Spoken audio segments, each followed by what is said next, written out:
ඉතින් ඔන්න යාළුවනේ මේ තියෙන්නේ අපිට ජපානයෙන් ආපු file cover printing old rack. මේ තියෙන බලන්න ජපාන් නගර තියෙන්නේ. බලා ගන්න බලන්න තියෙනවා මේ තියෙන ජපාන් නගර print කරලා තියෙන මොනවද කියනවද දන්නේ. මේ තියෙන්නේ ජපානයෙන් අපිට ආපු ෆයිල් කවර් සීල් එක මේ old rack. මේකේ පෙන්නන විස්තරේ. ඉතින් මේක ෆයිල් කවරයක් මේක මේ කස්ටමයිස් කරලා තමයි අපි ගහුවේ. ඒ කියන්නේ කස්ටමර්ට අවශ්‍ය විදිහටම අපි ඩිසයින් කරලා අපි මේක ෆයිල් එක හැදුවා. මේ තියෙන සහතිකයක් ඇතුළට දාන්න පුළුවන් විදිහට තමයි මේ ඇතුළ අපි ඩිසයින් කරේ. එතකොට ඒක කස්ටමර්ගේ ඉල්ලීම් පරිදි.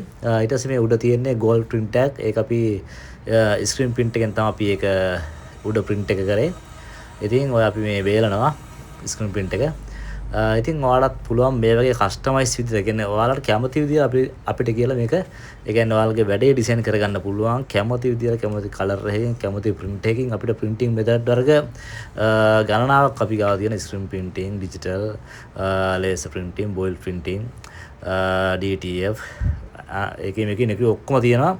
ඉතින් ඔයාලට පුළුවන් මේක සුපිරි වැඩක් කරගන්න. ඉතින් මේ තියෙන්නේ කස්ටමර් අවසානට අපිට එවපු වීඩියෝ එකක්.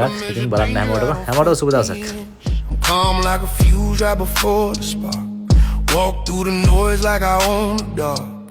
I don't chase trouble, it's trained to chase.